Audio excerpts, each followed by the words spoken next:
Hello everyone and welcome to another royal reading here at MadWorldTarot. And today we are in the realm of emotional blackmail. That's our theme for the day, and we are actually quite often there in these royal tarot readings, or royal adjacent tarot readings we might say at this point. But two stories, one from Madame and one from Harry. I'm going to start with Madame, and I have the Rebel Heart Tarot on the tarot table for this one. And basically, she's telling us how lonely she is. She's feeling lost. And this is because they've divorced themselves at a professional level anyway, and are going about and doing their events separately now.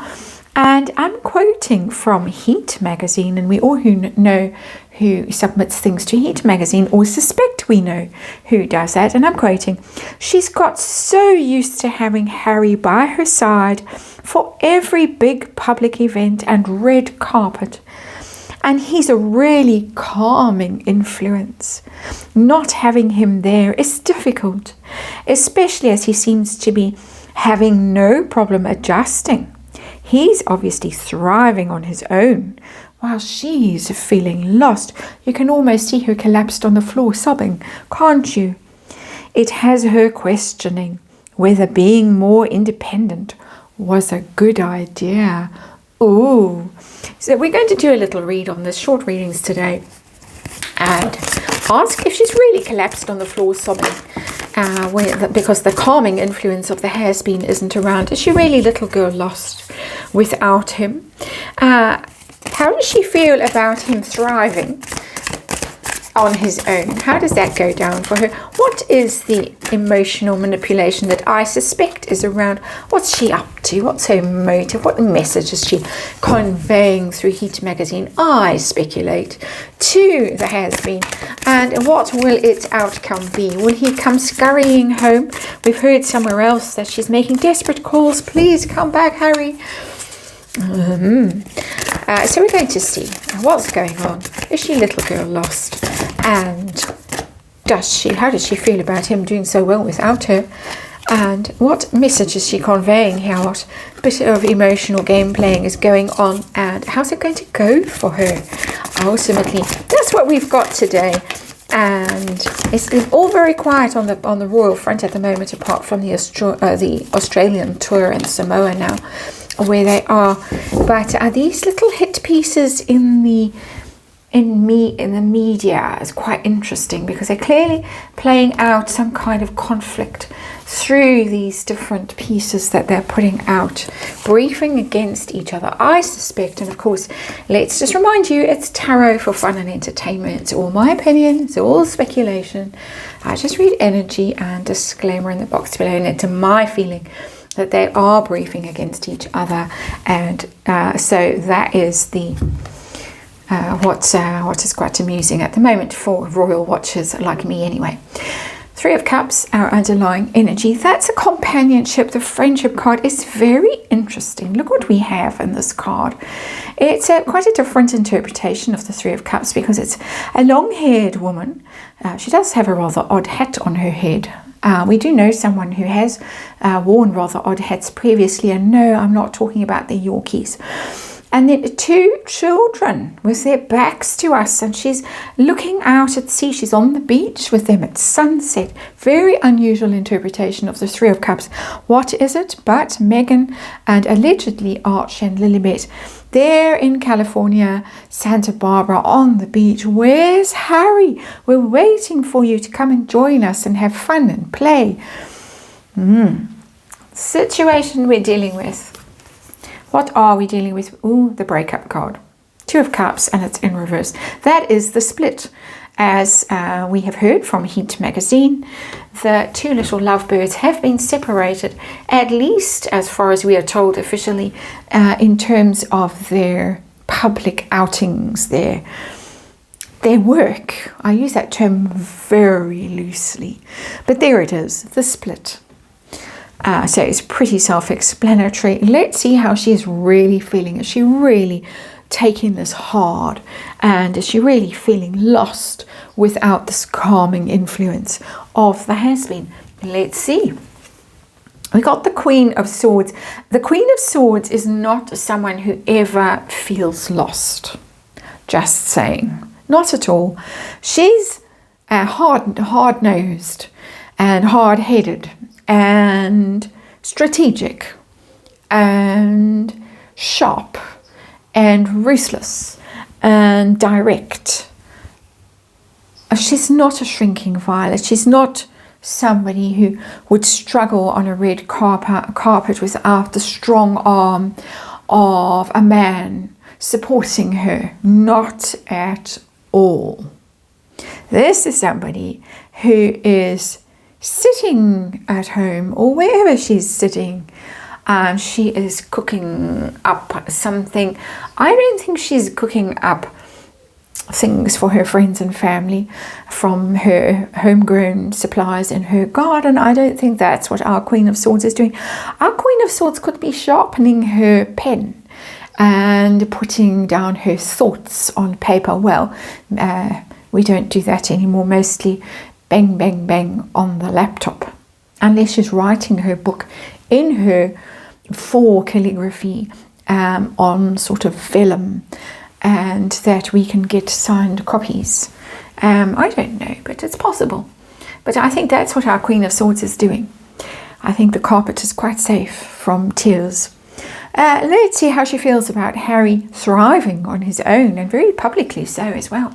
Let's face it. 9 of Pentacles. She's, well, that's independent energy, the 9 of Pentacles. So there is some sense of he's having fun on his own, and he's doing very well out and about on his own.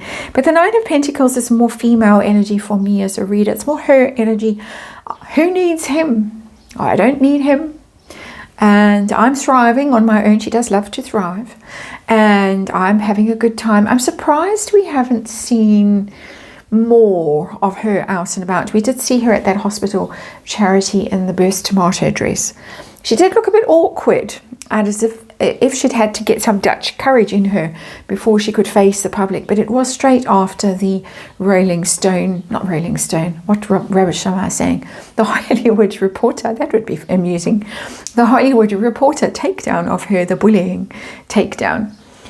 So she was feeling a bit sensitive then, perhaps, as sensitive as she can feel.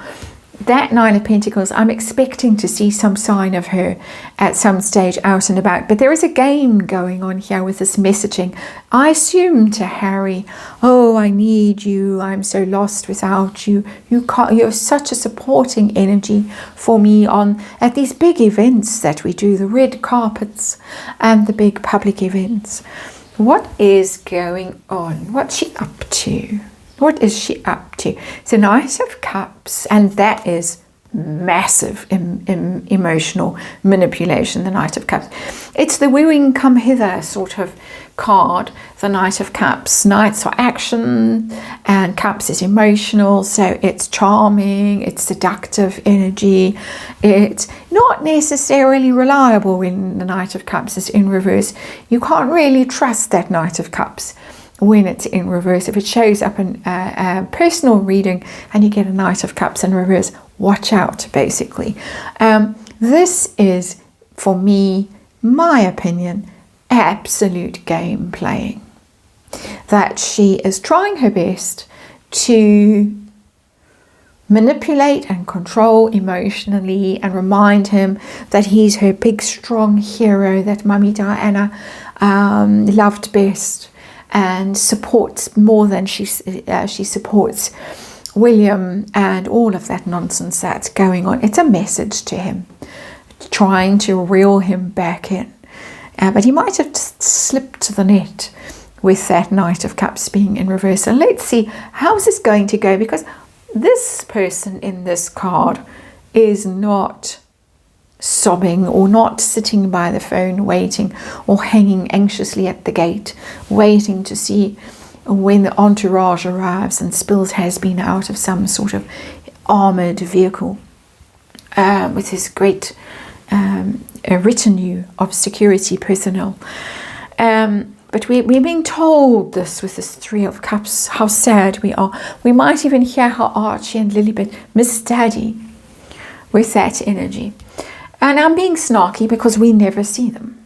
And we certainly never see the parents with them.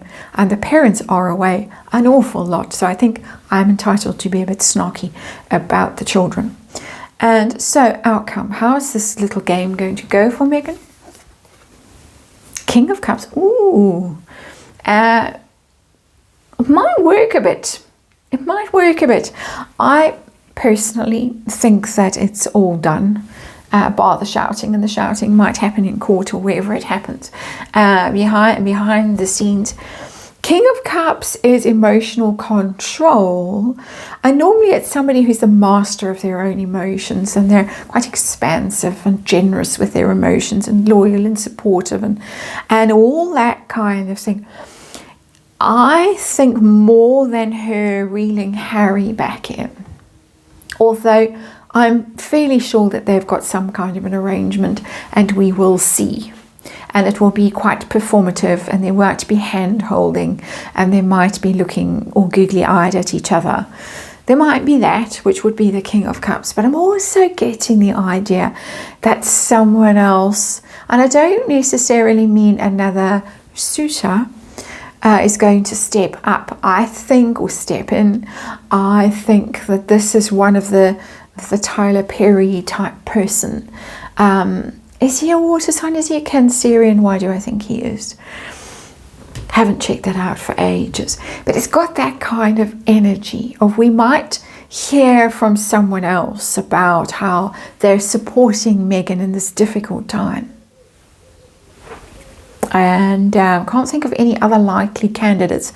There are a few in Montecito. She's tried her charms with, I'm thinking Kevin Costner, those kinds of people. It's quite a big catch, whoever it is, this King of Cups. It's going to escort her to some sort of gala or something or other. They've got the Tyler Perry thing coming up in December. He's getting some kind of honor in Hollywood, and Harry and Meghan are going, and we've been reminded about it by some of the adjacent Twitter accounts recently. So it could be that he shows up with her for that, or she's out and about with somebody who's escorting her in the absence of has-been, to show that she is loved, and she does still have it where it comes to men, and they still want to be around her, and they still think she's a dear little thing and needs to be looked after, a delicate little flower, and needs to be nurtured. Bearing in mind our Queen of Swords is sharpening her implements above. So, anyway, that's it for her. Let's see what he's up to in the next reading.